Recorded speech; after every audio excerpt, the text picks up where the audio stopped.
IAS institute నిర్వహిస్తున్న all India scholarship exam pass అవ్వండి. 2 years ఫీజులో 50% మాత్రమే పే చేయండి. ఆ విద్యార్థినుల పేదరికాన్ని ఓ వంట మనిషి ఆసరాగా చేసుకుంది. మంచితనం ముసుగులో వారిని చేరదీస్తున్నట్లు నమ్మించింది. తీరా వారు పూర్తిగా ఆమె ట్రాప్ లో పడిన తర్వాత నిజస్వరూపం బయటపట్టింది. నగ్న పూజలు చేస్తే కనక వర్షం కురుస్తుందని, డబ్బులు కుప్పల తెప్పలుగా వచ్చి పడుతాయని నమ్మించింది. దానికి తగినట్లుగానే అన్ని ఏర్పాట్లు చేసింది ఆ వంట మనిషి. అదంతా చూసిన విద్యార్థిని భయంతో పారిపోయి విషయం కుటుంబ సభ్యులకు చెప్పడంతో నగ్న పూజల వ్యవహారం బయటపడింది. అయితే ఇదంతా ఏదో మారుమూల ప్రాంతంలో కాదు, మంతని పట్టణంలోని బాలికల వసతి గృహంలో జరగడం ఇప్పుడు చర్చనీయాంశంగా మారింది. పెద్దపల్లి జిల్లా మంతని పట్టణంలోని ప్రభుత్వ బాలికల వసతి గృహంలో పొరుగు జిల్లాకు చెందిన ఓ విద్యార్థిని తన సోదరితో కలిసి ఉంటుంది. బాలిక తల్లిదండ్రులు పేదవారు కావడంతో ప్రభుత్వ హాస్టల్లో ఉంటూ అక్క చెల్లెళ్ళు చదువుకుంటున్నారు.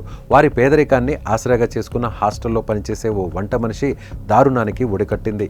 ఈ ఇద్దరు బాలికలను చేరదీసినట్లుగా నటిస్తూ పెద్ద కుట్రకు ప్లాన్ చేసింది. వారిలో పెద్దమ్మాయికి మాయమాటలు చెప్పి నగ్న పూజలు చేస్తే కనకవర్షం కురుస్తుందని నమ్మించింది. ఈ డబ్బుతో మీ కుటుంబం అంతా సంతోషంగా ఉండవచ్చని నమ్మబలికింది. వంట మనిషి మాయమాటలు నమ్మిన బాలిక ఆమె చెప్పినట్లు చేయడానికి అంగీకరించింది. ఈ క్రమంలో వారం కిందట వంట మనిషి ఉండే గదికి ఓ వ్యక్తిని తీసుకువచ్చింది.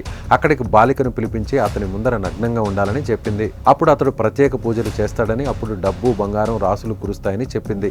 దీంతో ఒక్కసారిగా షాక్కు గురైన ఆ విద్యార్థిని భయంతో అక్కడి నుంచి పారిపోయింది.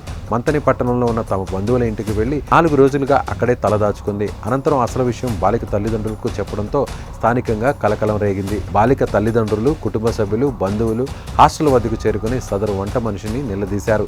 దీంతో అక్కడ ఉద్రిక్త వాతావరణం నెలకొంది. సమాచారం అందుకున్న పోలీసులు అక్కడ ఎలాంటి గొడవలు జరగకుండా చర్యలు తీసుకున్నారు. ఇంకా బాలికను ప్రలోభ పెట్టిన మహిళను అదుపులోకి తీసుకుని పోలీస్ స్టేషన్కు తరలించారు పోలీసులు.